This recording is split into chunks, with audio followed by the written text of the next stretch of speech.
Welcome back to my channel Pooja commerce classes. कैसे हैं आप सभी? आई होप आप सभी अच्छे होंगे। बच्चों, आप सबकी डिमांड थी कि मैम एक वीडियो बनाइए जिससे हमें पता चल सके हमें किस तरह अपना सिलेबस कंप्लीट करना है और कंसेप्ट को क्लियर करके करना है। ये नहीं है कि सिलेबस कंप्लीट कर दें और कंसेप्ट तो कुछ भी नहीं है दिमाग में। तो आज उसी टॉपिक पे हम आपके लिए वीडियो लेके आए हैं कि आप किस तरह अपनी प्रिपरेशन करेंगे। मतलब कि अब तो प्रिपरेशन करेंगे नहीं, करनी है आपको, क्योंकि अब आपके पास इतना टाइम नहीं है। अपने जितना टाइम था सब आपने वेस्ट कर दिया। बट अगर आज से भी आप ये सोच रहे हैं कि अगर कोई हमें सजेस्ट कर दे, कोई हमें डायरेक्शन दे दे तो शायद हम पढ़ सकते हैं, हम में पढ़ने का जुनून है, हम जरूर पढ़ेंगे, बस कोई हमें समझा दे और कोई हमें डायरेक्शन दे। तो वही डायरेक्शन मैं आज आपको देना चाहती हूँ। अगर आप उसको फॉलो करते हैं तो आप काफी अच्छा परफॉर्म कर पाएंगे। तो बच्चों, उसके लिए आपको क्या करना होगा? सबसे पहले तो बच्चों आपको टारगेट बनाना है। टारगेट भी मैं आपको बना के दूंगी, पूरा टारगेट डे 1 डे 2 पूरा आपका कंप्लीट टारगेट मैं आपको बना के दूंगी। आपको करना क्या है? आपको उसको अपनी नोटबुक में नोट करना होगा और डेली जब आपका टारगेट कंप्लीट हो जाएगा तो उसको कट करना होगा। और आप फिक्स कर लेना कि किस डेट से आप अपना स्टार्ट कर रहे हैं। मतलब कि मान लीजिए अगर आपने कल से अपनी स्टडी स्टार्ट करी है, डे 1 कल से आपका स्टार्ट हो रहा है, तो कल को क्या डेट है तो आप एक कैलेंडर ले सकते हैं। मैं दिखा सकती हूँ आपको हमारा नॉर्मली। तो देखिए, जैसे मैं भी इसमें नॉर्मली क्या करती हूँ, जो हमारा डे चला जाता है उसे कट कर देती हूँ, जिससे मुझे ये रहता है कि हाँ अब एग्जाम के लिए टाइम जो है ना वो हमारा बहुत कम रह चुका है। तो इसलिए इससे क्या होता है, हमें मोटिवेशन मिलता है कि हम और अच्छे से पढ़ पाते हैं। तो आप डेली अपनी जो डेट चली गई है उसको कट कर देंगे और उसको अपने जहां भी आप सोते हैं वहीं पे रखना उसको, जिससे जब भी आपकी नजर पड़ेगी तो आपको ये लगेगा कि हाँ इतना टाइम तो चला गया, अभी तो बहुत पढ़ना है। तो आपको मोटिवेशन मिलेगा पढ़ने के लिए। अगर आपका मन होगा उसी टाइम बैठ के आप पढ़ना स्टार्ट कर देंगे। तो बच्चे, आपको एक रूटीन बनाना है। ये नहीं है बर्डन लेना है, टेंशन बिल्कुल नहीं लेनी है। आपको सिंपली मैं ये नहीं कहूंगी कि आपको अकाउंट नहीं पढ़ना है, मैथ्स नहीं पढ़ना है, इंग्लिश नहीं पढ़ना है, सिर्फ इको बिजनेस पढ़ना है, ऐसा कुछ भी नहीं है बच्चों। आपको सभी सब्जेक्ट को टाइम देना होगा, क्योंकि सभी सब्जेक्ट अपनी जगह अपनी डिमांड रखते हैं। तो आपको कोई सिंगल सब्जेक्ट नहीं पढ़ना है, आपको सभी सब्जेक्ट को पढ़ना होगा। काफी बच्चे बोल देते हैं कि मैम अकाउंट में इतना होमवर्क मिल रहा है और इतनी वर्कशीट मिल रही है, उसमें ही टाइम चला जाता है। तो बच्चों, अगर आपको अकाउंट का होमवर्क मिल रहा है ना, आप उसको करिए। बट इसका मतलब ये तो नहीं है ना कि आप इको बिजनेस, इंग्लिश, हिंदी सबको भूल जाएंगे। आपको सभी सब्जेक्ट को टाइम देना होगा। बेशक आप 30 मिनट्स एक सब्जेक्ट को दो, अगर आप 30 मिनट्स भी देते हो तब भी आप काफी अच्छा परफॉर्म कर पाओगे, मेरा मानना है ये। तो बच्चों देखिए, आपको करना क्या होगा। मैंने आपके लिए नॉर्मल यहाँ तो कुछ छोटा ही शेड्यूल बनाया है, मैं आपको पूरा नोट करके पूरा शेड्यूल दे दूंगी टारगेट का। अभी आप देख लीजिए किस तरह आपको कितने छोटे छोटे टॉपिक पढ़ने होंगे और सिंपली आपके चैप्टर खत्म होते चले जाएंगे। तो देखिए, सबसे पहला बिजनेस स्टडी का देखिए। बिजनेस स्टडी में क्या है आपका, जैसे डे 1 का शेड्यूल हमने बनाया, day 1, day 2, day 3, day 4, day 5, day 6 और डे 7। डे 7 तक आपका पूरा चैप्टर 1 कंप्लीट हो जाएगा। मतलब आप 1 वीक में अपना चैप्टर 1 काफी अच्छे से कंप्लीट कर सकते हैं और आपके ऊपर कोई बर्डन भी नहीं आएगा। ये सभी चैप्टर आपके कितने मिनट्स के पढ़ने के हैं? ओनली 30 मिनट्स आप अगर इनको देते हैं डेली अपने टाइम शेड्यूल में से 30 मिनट्स अगर आप दे पा रहे हैं तो आपका इजीली हो जाएगा। इसलिए मैंने कुछ ज्यादा टॉपिक नहीं रखा है, क्योंकि क्या होता है बच्चों के पास काफी सब्जेक्ट होते हैं। वैसे टीचर के पास अपना सब्जेक्ट 2 या 1 है, बट बच्चे पढ़ने के लिए बच्चे के पास बहुत सारा सब्जेक्ट है, तो वो इतना नहीं पढ़ पाएगा। उसको मिनिमम दोगे तो वो अच्छे से कवर कर पाएगा। तो बच्चे देखिए, आपको नॉर्मली 30 मिनट्स देना है डेली और आपको ये अपने आप मैनेज करना होगा। अब आपने बिजनेस स्टडी में प्लानिंग तो पढ़ा था ना, अब आपको मैनेज करना होगा। मान लीजिए आप डे 1 का टारगेट पूरा कर लिया, जिस दिन आपने डे 1 का टारगेट पूरा कर लिया, आप अपनी नोटबुक में जहां पे भी आपने ये टारगेट बनाया होगा, मैं आपको पूरा दे दूंगी ये टारगेट। जहां पे भी आपने ये टारगेट बनाया हुआ है वहां पे आप इसको टिक कर देंगे कि आपका ये टारगेट कंप्लीट हो गया, और उस पर कंप्लीट भी लिख देंगे। तो कंप्लीट लिखने से क्या होगा कि बच्चों आपको मोटिवेशन मिलेगा कि हाँ मतलब मेरा एक पॉइंट कंप्लीट हो गया, डे 1 टारगेट कंप्लीट हो गया। अब मान लो बच्चों सेकंड डे वाले दिन आपके घर में गेस्ट आ जाते हैं या आपको कहीं जाना पड़ सकता है, आप नहीं पढ़ पाए, तो ये आपको क्या करना पड़ेगा, ये आपको अपने डे 3 में ही मैनेज करना पड़ेगा। ये आपकी ड्यूटी बनेगी। इसमें ये नहीं है कि अब आपने नहीं पढ़ा तो छोड़ दो, नेक्स्ट डे पढ़ लेंगे, नहीं, ये टारगेट आपको अपने नेक्स्ट डे के अंदर ही मैनेज करना पड़ेगा। आपको थोड़ा ज्यादा टाइम देना पड़ेगा, तभी जाके आप अच्छा परफॉर्म कर पाएंगे। कुछ भी हो जाए आपको अपना टारगेट नहीं भुलाना है। अगर आप अपने टारगेट को भुला देंगे तो फिर मैं कुछ नहीं कर पाऊंगी। आपको टारगेट को याद रखना है, उसको कंप्लीट करने का ही सोचना है और अच्छे से समझना है। और कोई भी डाउट आता है तो मैं तो हूं ही आपके साथ, आप मुझसे पूछ सकते हैं। तो बच्चे ये आपका टारगेट है। नॉर्मली यहाँ पे तो आपका ये चैप्टर 2 तक ही आया है। नॉर्मली मैंने नोटबुक में बनाया हुआ है, मैं आपको पर्सनली सेंड कर दूंगी अगर आपको चाहिए तो। हाँ जी बच्चों, ये तो आपकी हो गई बिजनेस स्टडीज की बात। बिजनेस स्टडी अगर आप रेगुलर पढ़ रहे हैं डे 1 से लेके, तो आपका कंप्लीट 90 डेज में पूरा हो जाएगा। कंप्लीट 90 डेज में आपका बिजनेस स्टडीज कंप्लीट हो जाएगा। इसमें आपको इससे ज्यादा टाइम नहीं लगेगा। तो नॉर्मली आप अगर 15 अक्टूबर से अपना स्टार्ट करते हैं तो 15 अक्टूबर से 15 नवंबर, 15 नवंबर से 15 दिसंबर और 15 दिसंबर से 15 जनवरी। तो जो आपका अगर आपने कल से भी स्टार्ट करा बिजनेस स्टडी अपना, तो आप इजीली जनवरी के मिड तक अपना कंप्लीट कर लेंगे। फिर आप इसका रिवीजन करेंगे, जितना ज्यादा आप केस स्टडीज वगैरह सोल्व कर सकते हैं वो करना, प्रैक्टिस करना, सब कुछ करना, तो आपका यहां तक आपका कंप्लीट हो जाएगा। नेक्स्ट आता है बच्चों कि नॉर्मली आप इकोनॉमिक्स को कैसे प्रिपेयर करें। हाँ जी बच्चों, अब बात करते हैं इकोनॉमिक्स को मैम कैसे करेंगे। इकोनॉमिक्स से तो डर लग जाता है क्योंकि इतना हार्ड है, national income, Indian economy, macro economy.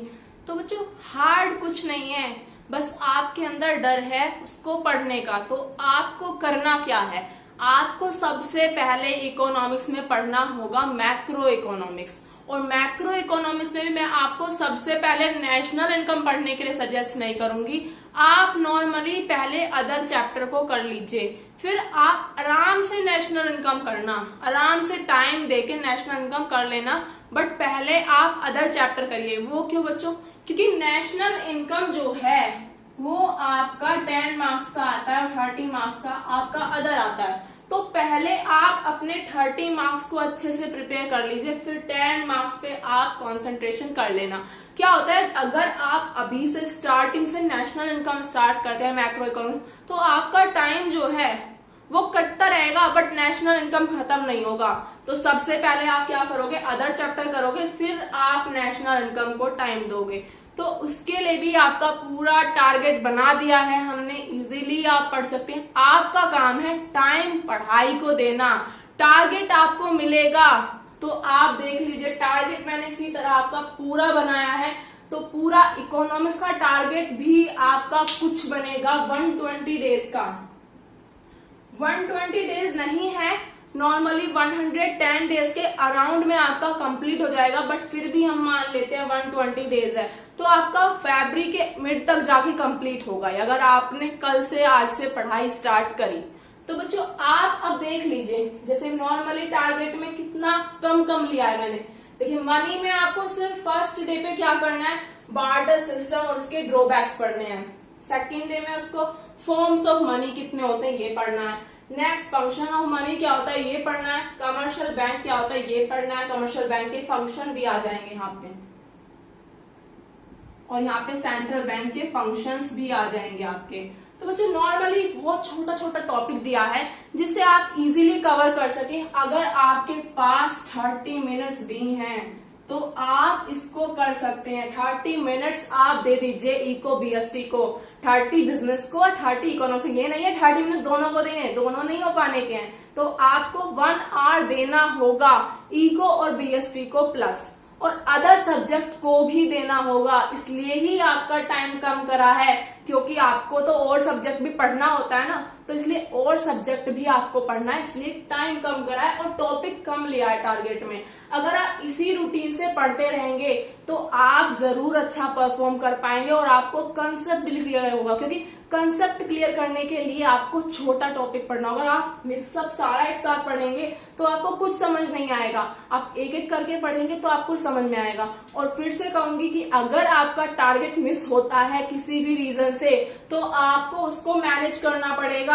अपने दूसरे टारगेट में। अगर मान लीजिए इन द केस आपको पता है आज आप डे 2 पे हैं, आप डे 2 टारगेट कर रहे हैं, आपको पता है 1 वीक बाद आपको कहीं जाना पड़ सकता है, मतलब कहीं भी जाना पड़ सकता है, तो आप क्या करेंगे, आप देखेंगे कि किस तरह आप अपने डेज को मैनेज कर सकते हैं, किस तरह जो डे आप पढ़ नहीं पाएंगे उनको पहले से ही कंप्लीट कर लीजिए, जिससे कि आपके टारगेट पे कोई असर ना पड़े। आपका मोटिव क्या है, इस डे तक ये चैप्टर कंप्लीट करना आपका मोटिव है, तो वो कंप्लीट होना चाहिए। अब आपको मैनेज करना होगा आप किस तरह से उसको मैनेज करते हैं। तो बच्चों अब आपको मैं एक तरीका और बता देती हूँ कि किस तरह आप अपना स्टडी को टाइम देंगे। हाँ जी बच्चों, तो अब आप देख सकते हैं कि आप किस तरह और किस टाइम पढ़ सकते हैं। ये मेरा एक्सपीरियंस है कि आपको इस तरह पढ़ना चाहिए, बट सभी स्टूडेंट का अपना अलग अलग वे होता है। किसी को मॉर्निंग में पसंद होता है पढ़ना, किसी को नाइट में पसंद होता है, तो वो आपके ऊपर है कि आपको किस टाइम पढ़ना है। बट टाइम आपको देना होगा वो इसी तरह देना होगा, बट किसी भी टाइम पढ़ सकते हैं, आपका अपना रूटीन हो सकता है। अगर आपको ये फॉलो करना है तो आप इसको भी फॉलो कर सकते हैं। तो बच्चे देखिए आपको क्या करना पड़ेगा, सुबह 6, अब जो देखिए इसमें आपको क्या करना है, सुबह 6 बजे आपको पढ़ना होगा इकोनॉमिक्स। मैम क्या कह दिया, 6 बजे कैसे उठेंगे मैम, हम तो 9 बजे उठते हैं, हम तो 8 बजे उठते हैं, उठा ही नहीं जाएगा। बच्चे उठना पड़ेगा, आपको उठना पड़ेगा, ये सोच लीजिए। अगर आपको अपने लक्ष्य को अचीव करना है तो आपको उठना होगा। आपको नींद नहीं आएगी अगर आपने सोच लिया है कि हाँ कल मुझे इस टाइम पढ़ना है तो मुझे उठना ही है, तो आप खुद ही उठ जाएंगे। स्टार्टिंग में आपको थोड़ा नींद आएगी, मन नहीं करेगा, बट रेगुलर हो जाओगे तब आपको आदत हो जाएगी इस चीज की। तो आपको ये सोच ही लेना है कि हाँ हमें सुबह को उठ के पढ़ना है अगर हमें अच्छा परफॉर्म करना है। तो देख लीजिए आपको 6 AM पे क्या पढ़ना होगा, आपको इकोनॉमिक्स पढ़ना होगा। इकोनॉमिक्स का टाइमिंग वही है, 30+ मिनट्स में आपका जो टारगेट का टॉपिक है वो कंप्लीट हो जाएगा। फिर आप नॉर्मली अपना फ्री है उसमें, उसके बीच में अगर आपका 30 मिनट्स में कंप्लीट हो गया तो जो हाफ एन आवर है उसमें अपने आपको फ्री टाइम दे सकते हैं। मन करा दोबारा सो सकते हैं, ऐसा कुछ नहीं करना है, सोना नहीं है, फिर आप नेक्स्ट सब्जेक्ट को नहीं पढ़ पाएंगे अच्छे से। तो नेक्स्ट आपको 7 AM से बिजनेस पढ़ना स्टार्ट करना है, 30+ मिनट ही आप उसको देंगे, नॉर्मली आपका टॉपिक कंप्लीट हो जाएगा। नेक्स्ट आपको फिर बीच में आपको रेस्ट मिलेगा, रेस्ट तो आपको मिलता ही रहेगा। फिर 9 AM से 10 AM तक मतलब आपको अकाउंटेंसी को 1 आवर देना है। अकाउंटेंसी मेरा सब्जेक्ट नहीं है, बट फिर भी मैं कहूंगी कि आपको अकाउंट को पूरा 1 आवर देना पड़ेगा, क्योंकि उसमें पूरा पोर्शन न्यूमेरिकल होता है और न्यूमेरिकल हमारा प्रैक्टिस से ही परफेक्शन आता है, तो उसकी प्रैक्टिस बहुत जरूरी है। तो उसके लिए आपको फिक्स कर लेना है कि 1 आवर देना ही है, तो आप उसको 1 आवर देंगे तो आपका टाइमिंग 1 आता है। नेक्स्ट आपका पूरा टाइमिंग 10 AM से लेके 4 PM तक का टाइम ये फ्री है। अब इसमें आपका कोई होमवर्क है आप अपना होमवर्क कर सकते हैं, आपका घर का कोई काम है आप वो कर सकते हैं, आपका मन करता है सोने का आप सो भी सकते हैं, तो आपकी मर्जी है इसमें आपको करना क्या है। पूरा टाइम आपका फ्री है मेरी तरफ से। नेक्स्ट आपका 4 PM पे आप क्या करेंगे, इंग्लिश क्या होता है, अक्सर बच्चे सोचते हैं कि मैम इंग्लिश तो लास्ट में कर लेंगे। बच्चे नहीं, आपको इंग्लिश भी लेके चलना होगा। बेशक आप कम टाइम पढ़ो पर पढ़ो सब कुछ, क्योंकि उससे क्या होगा आप अच्छा परफॉर्म कर सकते हैं, तो आप क्यों ना करें। अब बताइए कि आप लास्ट टाइम पे पढ़ेंगे तो लास्ट टाइम पे इतने अच्छे से नहीं पढ़ पाएंगे, अगर आप अभी से पढ़ के चलेंगे तो आप अच्छे से परफॉर्म कर पाएंगे। तो आपको इंग्लिश को भी 30+ मिनट देना पड़ेगा। नेक्स्ट आपको अपना हिंदी भी आपका सब्जेक्ट होता है, तो उसको भी टाइम दीजिए, उसमें भी कुछ अपना अच्छे से परफॉर्म करने की कोशिश करिए, उसको भी 30+ मिनट का टाइम दीजिए। आप ऐसा भी कर सकते हैं बच्चों की इंग्लिश और हिंदी को आप अल्टरनेटिव डेज में पढ़ सकते हैं। इसमें कंपलसरी नहीं है कि आपको डेली पढ़ना है, इसमें आप ये भी कर सकते हैं नॉर्मली कि यहाँ पे आपका इंग्लिश और हिंदी दोनों में से एक सब्जेक्ट पढ़िए, एक दिन पढ़िए, उसमें 45+ मिनट का टाइम लगा लीजिए बेशक। बट अब मान लीजिए अगर जैसे हमने आपका शेड्यूल बनाया है उस अकॉर्डिंग आप कितना टाइम पढ़ रहे हैं, अगर मेरी तरफ से मैं मान के चलूं तो आप पूरा 3 आवर्स दे रहे हैं अपनी स्टडी को, सारे सब्जेक्ट को मिला के आप 3 आवर्स दे रहे हैं। क्या आपके पास इतना भी टाइम नहीं है कि अपनी स्टडी को 3 आवर्स दे सकें? तो इतना तो आपको करना पड़ेगा। अगर आपको अच्छा परफॉर्म करना है तो इतना तो आपको करना पड़ेगा कि अपनी स्टडी को 3 आवर्स आप दे सकें और अदर वर्क आप अपना बाद में करें। तो आज यही आपको बताना था बच्चों कि कैसे आप सब कुछ कर सकते हैं। और सबसे बड़ी बात है कि अगर आप मेहनत करते हैं तो आपको सक्सेस दिलाने से कोई नहीं रोक सकता। और रही बात, अगर मान लीजिए ऐसा होता है कि नॉर्मली हम मेहनत ज्यादा करते हैं और कभी कभी हमें रिजल्ट नहीं मिल पाता है, तो उसका अफसोस बिल्कुल मत करना। नॉर्मली क्यों? क्योंकि आपने मेहनत करी है, आपको नॉलेज है। बेशक आप एग्जाम टाइम पे कंफ्यूज हो गए, आप परफॉर्म नहीं कर पाए, तो इसका मतलब ये कोई है कि आपको नॉलेज नहीं है। आपको नॉलेज है, नॉलेज के लिए ही पढ़ना होता है, मार्क्स के लिए नहीं पढ़ना होता है। अगर मार्क्स आ गए, नॉलेज नहीं है, तो उस मार्क्स का कोई भी फायदा नहीं है। तो सबसे मेन मोटिव आपका यही होना चाहिए। आप ये मत सोचो कि हाँ मैम हमारे तो हाफ ईयरली आ रहे हैं, हाफ ईयरली 20 डेज बाद, 20 डेज में सारा सिलेबस कंप्लीट कर लें। नहीं बच्चे, आपको ऐसा नहीं करना है। आपको क्या करना है, आपको एक माइंड में सेटअप कर लीजिए कि चाहे हाफ ईयरली हो, चाहे यूटी हो, अब कुछ भी हो, हम जो अपनी पढ़ाई कर रहे हैं ना, हम अपनी नॉलेज के लिए पढ़ रहे हैं और हम 1 बाय 1 ही टॉपिक करेंगे। ऐसा कोई आफत नहीं है कि हम सारी बुक एक साथ कर लेंगे। आपको सीक्वेंस में चलना है, टारगेट को फॉलो करना है और पढ़ना है। एग्जाम जब होगा, जितना आपको आता है आप उतना कर देना।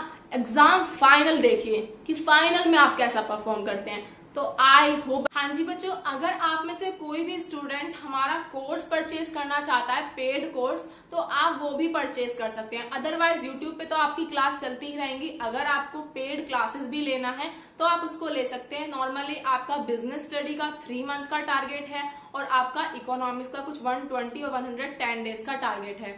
तो आपका चार्जेस जो है मंथली 1500 है। अगर आप पूरा कोर्स परचेज करते हैं तो उसके लिए आपको डिस्काउंट भी ऑफर किया जाएगा।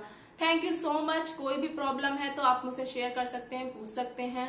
कोई भी दिक्कत आती है आपको टारगेट में तो वो भी आप मुझसे पूछ सकते हैं।